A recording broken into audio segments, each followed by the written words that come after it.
I was very surprised.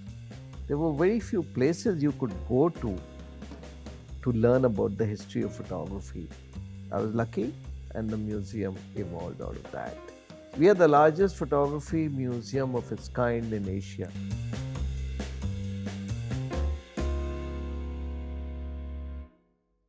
Hello everyone, welcome to Chaibrary. My name is Georgina Maddox and I'm a critic curator from New Delhi. And today in our studio, we are honored with the presence of Aditya Arya ji.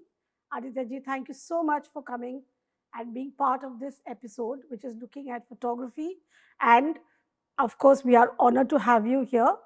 And then we are going to be looking at your journey as a photographer personally, as someone who has done travel photography at a time when people were not that conversant with the camera. You did analog and now you're doing digital. And of course, you are known for the Museo Camera, which is the only museum in Delhi that is dedicated to photography. I think that is an achievement which is outstanding. So please welcome and wonderful to have you. We'll start off by asking you a very basic question. You were a history student at St. Stephen's. So my question is, how did you get interested in photography? Can you tell us, can you do a little flashback? Thank you, Georgina, first. you know, I'll be very frank. Way back in 70s, history was the only subject. We used to have only two exams in a year, two papers. It gave me ample time.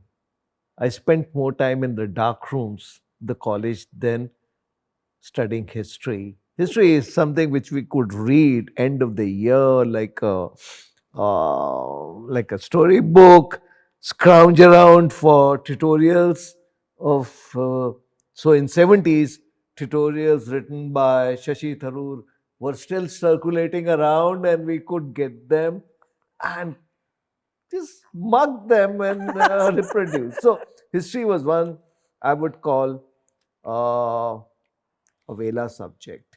Things have changed today. People have to study today. Yeah.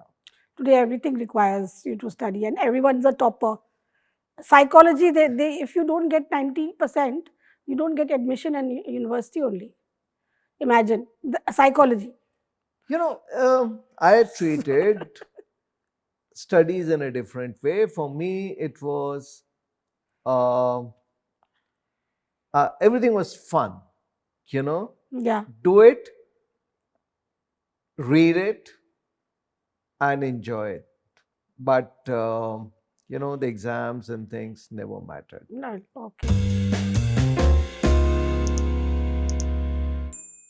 But now coming back to photography. So how did you pick up the camera? How did that happen? Just let's go back to that moment. So we had a photography society in college, which was fantastic. We had dark rooms, we had cameras, we had film processing equipment, everything that one could dream of. So, Wow. it was a fabulous place to experiment, to do This things was at St. Stephen's at itself? at St. Stephen's. And uh, learning was a different kind of uh, process, I would say. It meant going to library, reading books. There was no Computers then. there was no Facebook, WhatsApp, or Google to look for information. So it was more immersive.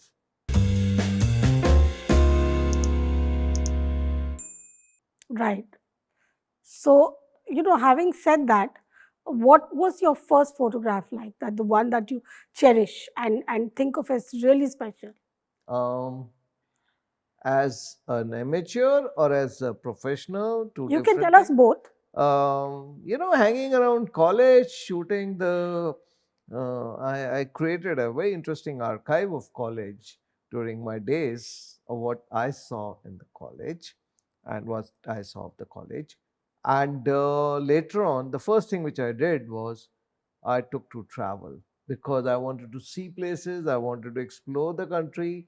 So I started traveling. I pushed off to remote areas in India, and started doing my own projects. So, which was the first place that you visited You with know, your one of the camera? first few places I visited where I did a very proper project was a place called Jhabua in Madhya Pradesh on the Okay, border of Gujarat and MP, MP. a very remote place those days. And so, which was an eye opener to see how people lived and worked there.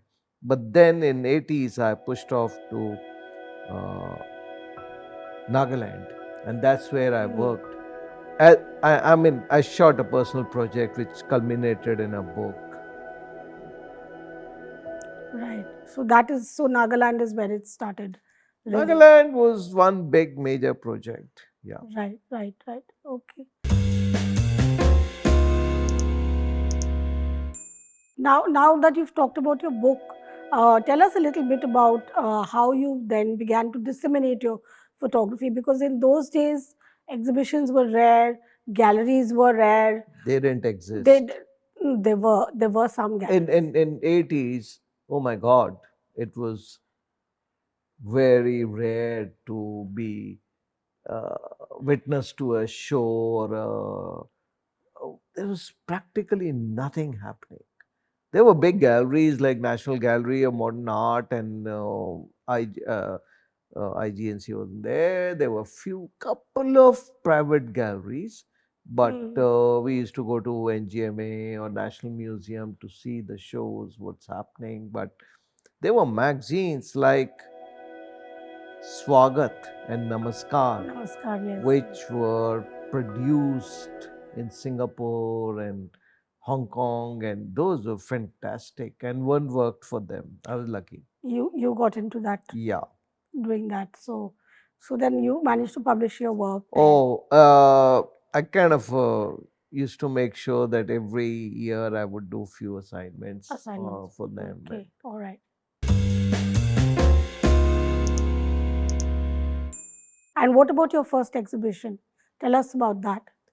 first exhibition happened way back in early 90s, which was the culmination of my Nagaland project. It happened at India Habitat Center. It was um, fun to see how people react to I mean, people react to shows, and especially it was important because it was about these remote Naga tribes. But things had changed for me by then. I had moved on from travel photography to advertising. So, somehow I didn't have time to really appreciate, or I had moved on. Right. So almost a decade had passed Yeah. since you had done that work, and then you had a exhibition of Yeah, that. yeah, it was 4 5 years of work, and Yeah, then I yeah. had moved on, and for me, it was advertising now. Then what was the advertising world like that time? Oh, advertising world was very interesting. I tell you, every day was a new day. One day you were shooting products, next day you were shooting mines, third day you were shooting power plants. So one was traveling, one was shooting, and I tell you, I got to see India, I got to meet people, I got to see places which wouldn't have been possible. I had, but late 90s, I think I had crisscrossed India many times from Andamans to Ladakh to Diu to Nagaland. I used to travel for 200 days in a year. So, Wow. every day was a new day. Assignments were happening. I worked. I worked in Russia. I was shooting for Bolshoi Theater there. So there were lots of things happening, and That must have been a beautiful experience shooting for theater. Can you tell us a little bit yes. about that? So late 80s, I got an assignment to work in Russia for almost. I made many trips spread across 3 years, shooting for Bolshoi Theater in Leningrad, Moscow, and uh,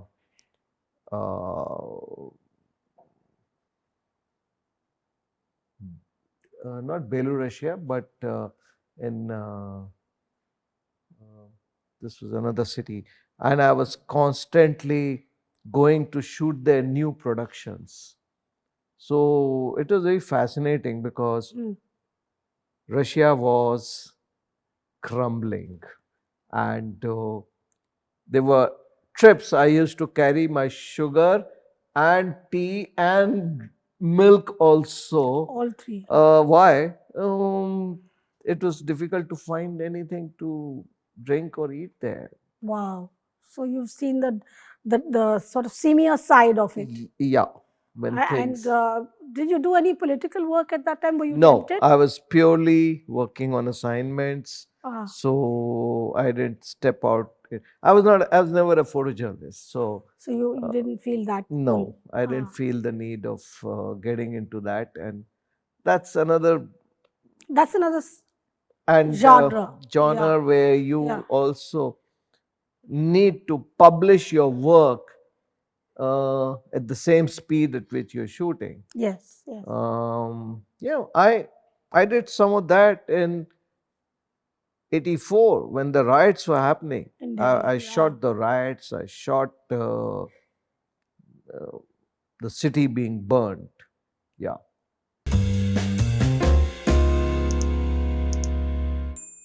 Now that we've coming to the idea of speed of photography, I have a very pointed question which I'm sure you'll react to uh, quite a lot.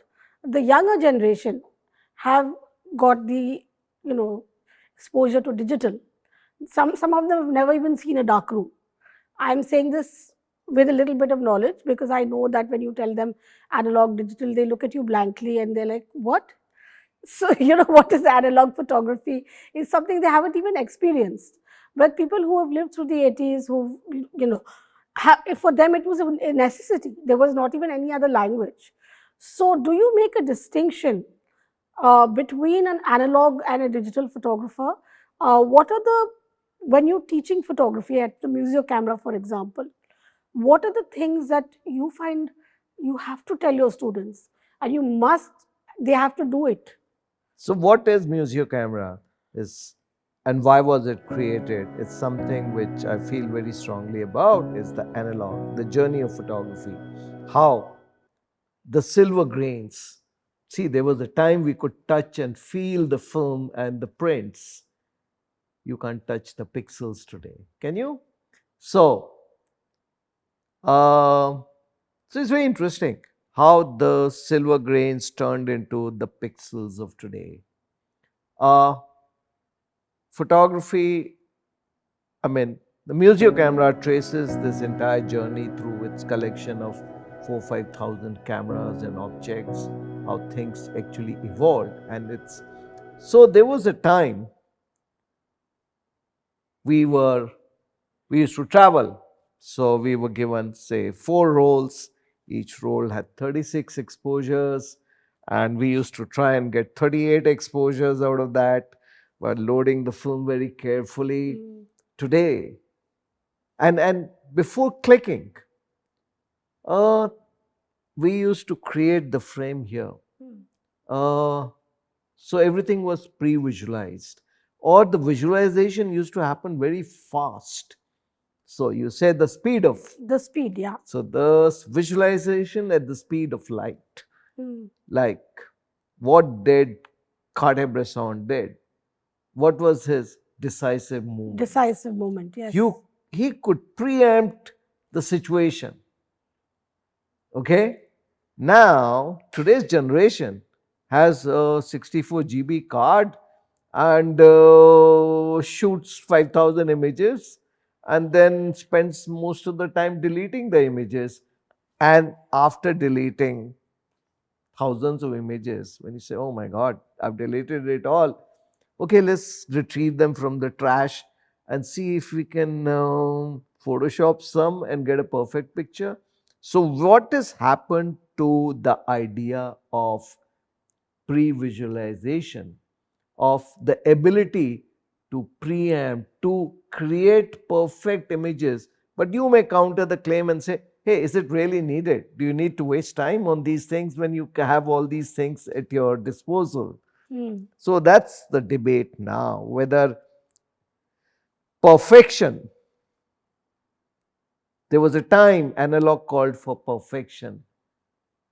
Digital is all about imperfection because there is no pre-visualization, it is post-visualization. Yeah, post. So post में अरे बाद में ठीक हो जाएगा ना, अभी चलाने दो. So what is right, what is wrong, it's your choice, but But do you insist, now coming back to my question, I want to ask you this, that when somebody is enrolling, say they want to do a course at the Museo Camera, they want to say they want to study cyanotype, for example. That is something that you're really well known for, and everybody talks about your cyanotypes, and they want to study. And people who are involved in art, as photography is an art form, not as photojournalism, but more as photography as an art form. I make that distinction because there is a difference. There is a slight, I mean, not to look at any hierarchical structure, but there is a slight difference in how you approach it. So when you're telling them about your cyanotype, for example, do you insist that they have to do darkroom techniques first? so cyanotype itself is a process. Yeah. So it's a process which traces the history of photography, which is part of the history of photography. And it's not the only process, it's salt prints, it's gum bichromates, it's many print making processes. So, like when you join an art institute, you have to learn about the various processes, various practices. It becomes very imperative that you know about darkroom work, analog, how to create salt prints, cyanotype prints, because you also understand then why and if and the journey of photography, because you understand why did Herschel actually create this process, and how did Anna Atkins, who created the world's first book using cyanotypes Yeah. of British algae, um, it makes your it's a process.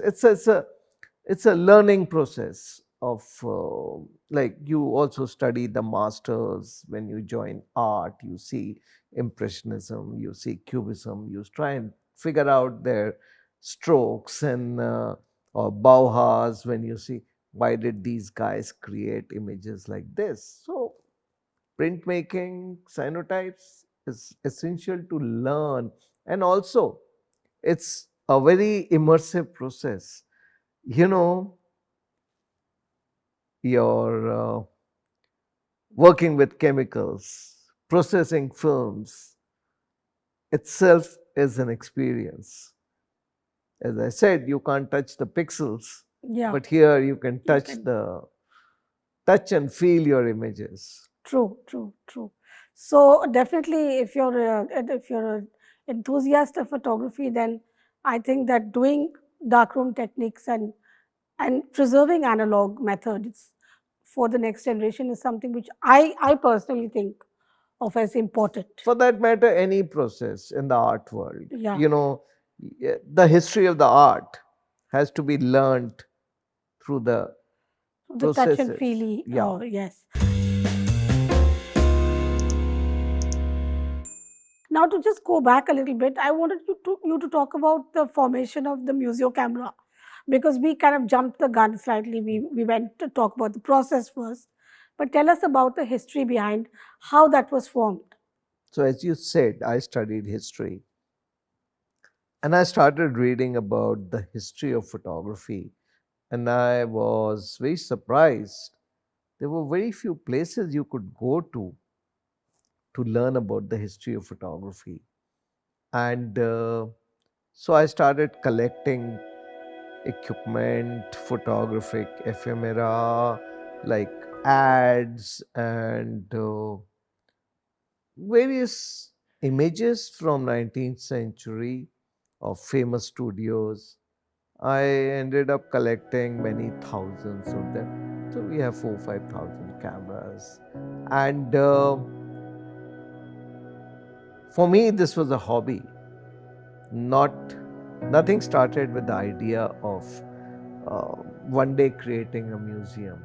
So it was all parked in the basement of my house where people could come on the weekends, talk to me. And that's when some people said, look, let's create a larger space. And I was lucky.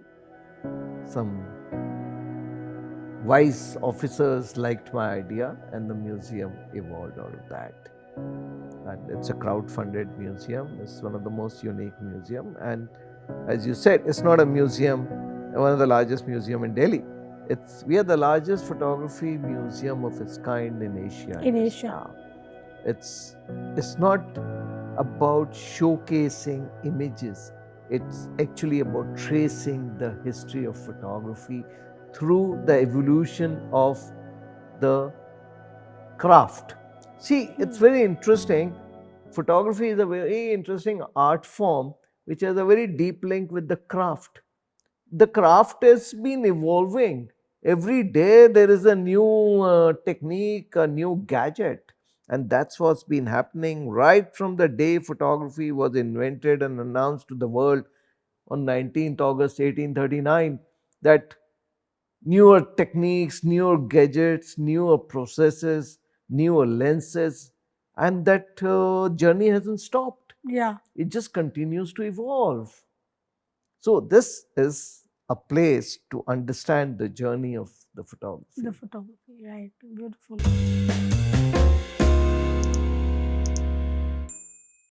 And in terms of the location, can you tell us a little bit about how, the museum, when you visit it, it is spread over a lovely, garden-like atmosphere, and then you walk in, and it's three floors, am I right?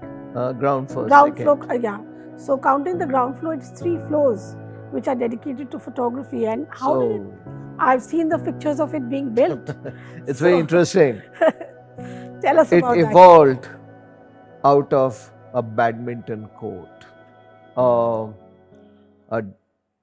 badminton court which was not being used and had turned into a shadi ghar, and that's the place which I decided to pitch for, and the government agreed, and we actually excavated we created a building within a building inside the badminton court. Wow. And so that is a very interesting journey. Yeah, it's we didn't have to, and I've been always been interested about uh, buildings, construction, architecture.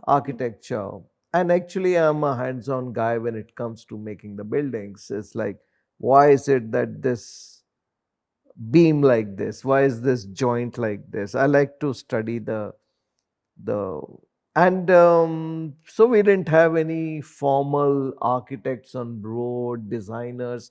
They were friends like you who just said, yeah, look, let's just do it. What kind of help do you need? And this is, we'll convert your idea into a working drawing. Somebody said, I can calculate this for you. So people just walked in from all walks of life and helped me create that. That is wonderful. So it was like as if everybody had contributed to the Museo Camera on their own accord. Absolutely. If you walk in, you will see their names on the boards, and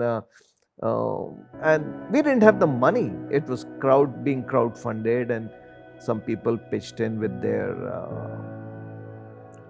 contribution and their form of their amazing. So definitely visit the Museo Camera in Gurgaon, and you must be part of that mailing list. Please put us all on the mailing list. I'm sure now people are going to be instaing you right away to be put on the mailing list. if they're not already there. Tell us a little bit about what you see the journey of photography in the future. Now, everybody's got a phone camera. People are taking pictures of everything, what they're eating, how they look when they sleep, how they look when they're making out, all kinds of things. So that has put a challenge, I would say. It is a challenge to the exclusivity of the photo maker. How do, as a photographer, where does that put you? How do you feel about that? Very interesting. Why was this museum created? It traces the journey of photography, and you see those huge, humongous cameras Yeah, at the museum. And today, everything is in your hand. it's here. It has empowered you. So, what is very interesting is the evolution of photography has been going on every minute, every second. There is a new device. So, a new way of seeing. Okay. And today, it has empowered your maid, your guard, your rickshaw driver, your driver. Everybody is creating images. So, it's what photography did in the form of when Brownie was launched in 1901, which was a $1 camera, which actually popularized photography. Today, mobile has done it to that's the next evolution now. And it's everybody is an artist today. Uh, so I it's mean, about we can debate that, but no, I let them be. I tell them you're an artist. uh, Please, let's be. Because it's about, it has taken away the tech out of photography. It's about art of seeing now. Mhm. You know, the art of seeing, which many famous curators and writers have been talking about for centuries. What was the art of seeing? Today, art of seeing is happening on your mobile, where the tech is not there. in many ways, we've come full circle. Yes, the tech has been taken away, so it's empowering everyone, and they can create images. But yeah, it's debatable about being an artist. About being an artist, yes. But there is no exclusivity now to. It has become really democratic platform for Right. anybody and everybody. Today, iPhone 14 allows me, I think, 48 megapixel images. So can you imagine 48 megapixel uh, images? It's huge. Yeah, it is. It is. You can cover the Yeah. building. So it's Yeah. But then, what would your advice as someone who is a teacher, who has set up a museum, who's got years of experience of photography behind and under your belt? What would your advice be to the ways of seeing for the younger generation? um eyes. I mean, you still have to learn the art of seeing. Not everybody is born or has that ability. You have to learn. So I think it's now it has come down to the art of seeing, and it's in your pocket to be able to practice and communicate with it. Before we wind up, I have just one last question about the idea of editions. Now, photography has had a struggle, a little bit of a struggle in the art market. So there is photographers whose artworks, whose photographs are being valued almost on par with paintings, and that is something which hasn't caught on in India as yet. In India, we still look for the original. So, tell me a little bit about that in terms of Sometimes photographers earlier they used to cut their negatives, and they would put the cut negative along with the framed work and give it to the collector. So what does that mean? What is the idea of the edition? Because you both spoke about democratizing the image. So I just now had a very interesting conversation with a photographer who just returned from America, US, and I said, "Look, what's happening is how you're selling your prints." He said, "I've been told that each size can have different editions. So it's not an edition of one print; it is dependent on the size." He says, "My 10 by 12, 12 by 15, I can have hundreds of editions for each Wow. size." And that's how some of the big galleries abroad are saying, okay, this is 10 by 12 is 50, 30 by 40, they're going to be only 10 editions. So it's according to the size. So that's now another ball game. And yeah, how do you cut the pixels? So maybe you can tell me. Sometimes, no, sometimes I'll tell you what photographers do. They take a printout and they say, "This is my final print," and they destroy it. So there's somebody who's even made a, I think, what is it called? That thing that is NFT. So they made NFTs. an NFT of them cutting their negatives, I mean, their printouts, and saying that this is the final. After this, I'm not making So any prints. let me ask you one thing. Yes. Is it, what is more important? The image or the story behind the image? For me, I think it's a simultaneous process. Because my first Van Gogh that touched me was a reproduction. Well, I didn't see an original. I was a student in Baroda, and we couldn't afford to go to the museum and see the original. I saw it much later. So for me, it was knowing that about Van Gogh. And for example, when John Berger said, "This is a painting of flowers, this crows over the wheat fields," and this is the last painting that Van Gogh made before he committed suicide. It's the So story. there, It's the story. it's the story. So this similarly, um, photography has a lot more stories buried in it than many other art forms, because photographers sometimes create diptychs, triptychs, and stories, and Yes. say this is the story. Uh, and I think it becomes very interesting if the story accompanies the picture. And photographers are creating some fabulous works with stories attached to them. So there's a lot of things that can be explored. Yes, We shouldn't absolutely. we shouldn't throw our hands up and say, "Oh, this is the." I remember some So I read. I have a thing about photography and people who critique photography or Right. write on photography. There are many things which are buried, especially the historical work, historical 19th century work. And you have also been reading books on how Margaret Bourke White or whoever. So for me, historical work has to be looked at very differently from contemporary work.